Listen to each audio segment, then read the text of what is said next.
Hello everyone, tell twist पर वापस खुश आमदीद। दोस्तों, ये कहानी 4000 साल पहले दरियाई नील के किनारे खड़े तस्वर किया जा सकता है। सूरज एक ऐसे सरजमीन पर तुलू होता है जहाँ देवता चलते हैं, जहाँ सहरा को इंसानी अजाइम ने काबू किया था और जहाँ बादशाह सिर्फ हुक्मरान नहीं थे बल्कि वो एक अफसानवी थे, यानी कि लीजेंड थे।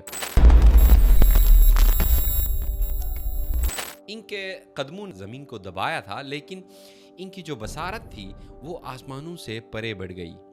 इनकी मंदिरों में पत्थर का हर ब्लॉक, हर ऑब्लिसिक सिर्फ एक ढांचा नहीं था, बल्कि ये एक बयान था, ये एक तसलसल था इटर्निटी का। ये बेसिकली प्रोक्लेम करता था इटर्निटी का। दोस्तों, फ़िरौन सिर्फ बादशाह नहीं थे, वो बसीरत भी थे साथ साथ। कहा जाता है अराउंड 3050 कब्ल मसीह अपर और लोअर मिस्र को मुत्तहिद करने वाला पहला शख्स नार्मर को ही ले ले। ये सिर्फ फतह के बारे में नहीं था, बल्कि इनकी नार्मर की जो दो जहानों को आपस में मिलाने का काम किया था। उसने दो बिखरी हुई ज़मीनों को अपने वक्त की सबसे बेहतरीन और सबसे ताकतवर तहजीब बना दिया था।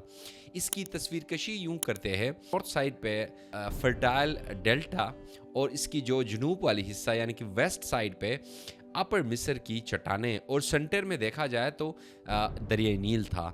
ये दरिया मिस्र की जो सल्तनत का फाउंडेशन तो था, मगर इसके साथ साथ ये दरिया ज़रात से लेकर लाफानी होने की, इत्तकाद की, हर चीज़ की परवरिश करता था। अगरचे दोस्तों, फास्ट फॉरवर्ड 2680 कब्ल मसीह, गीज़ा में कुफू ने एक ऐसे ढांचे का ख्वाब देखा जो खुद वक्त से ज़्यादा ज़िंदा रहे। इसको अजीम पिरामिड कहते हैं। एक इंसान साख्ता पहाड़ की तरह उभरता हुआ ये सिर्फ मकबरा नहीं था, बल्कि ये मिस्र का एक अब्दी शोला था जो पत्थर और आसमानों पर इनकी महारत का सबूत पेश करता था।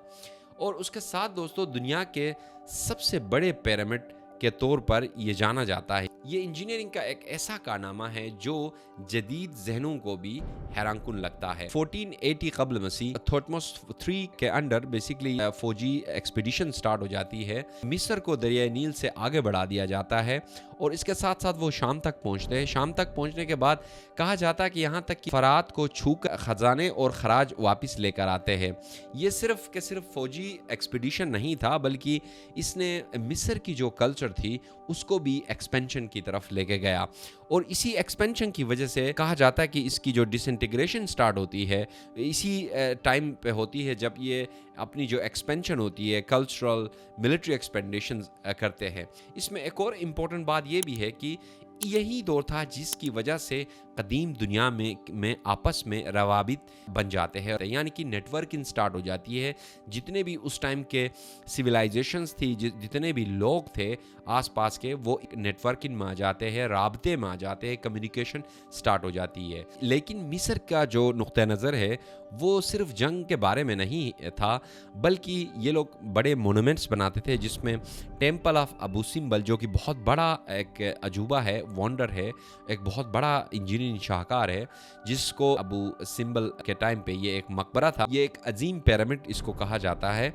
और इसकी अगर तस्वीर कशी की जाए तो इसमें आप देख सकते हो कि हैकल के दरवाजे पे, इस मकबरे के, इस टेम्पल के दरवाजे पर किस तरीके से ये तीन बड़े मुजस्मे फ़ख्र से बैठे हुए हैं, जो सहरा पर लंबे लंबे साये डालते हैं। और साथ साथ इस टेम्पल से जाहिर भी यही होता है कि फ़िरौन की इलाही ताकत की अलामत आपको यहाँ से इटर्निटी का जो एक पावर नज़र आता है, वो आपको इस टेम्पल से क्लियरली आपको नजर आता है। सदियों के जलाल के बाद अगरची बादल मंडरा रहे थे इजिप्ट के ऊपर, मगर 1160 में रमेसेस 3 के अंडर बेसिकली ये लोग एक्सपीडिशन स्टार्ट करते थे, जंग का ऐलान करते हैं, जंग के खिलाफ खड़े हो जाते हैं। लिबिया और सी पीपल यानी कि समुद्री लोगों के खिलाफ ये जंग का ऐलान करते हैं। उसके बाद इनकी रमेसेस 2 की कामयाबी इनको ज़रूर मिलती है, मगर इनका जो सल्तनत होता है, इनका जो एम्पायर होता है, वो डिसइंटीग्रेशन की तरफ चला जाता है। इसी तरह दोस्तों, ये दो हिस्सों में सल्तनत टूट जाती है। नॉर्थ साइड पे लिबिया के लोग होते हैं, नॉर्थ इसका जो हिस्सा होता है, और जुनूब पर दोस्तों थेबांग के पादरी का रूल स्टार्ट हो जाता है। इसी तरीके से दोस्तों इनकी सल्तनत की डिसइंटीग्रेशन हो जाती है। लेकिन इजिप्ट की मिरास लेगेसी सिर्फ तारीखियों और लड़ाइयों से ज़्यादा है।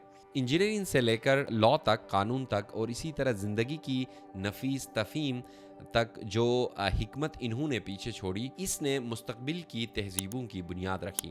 दोस्तों, यहीं पे हमारा आज का इस वीडियो का इख्तिताम होता है। अगर ये कहानी आपको अच्छी लगे तो ज़रूर वॉच कीजिएगा और ज़रूर अपने दोस्तों के साथ भी ये कहानी शेयर कीजिएगा। Thank you so much for watching this video.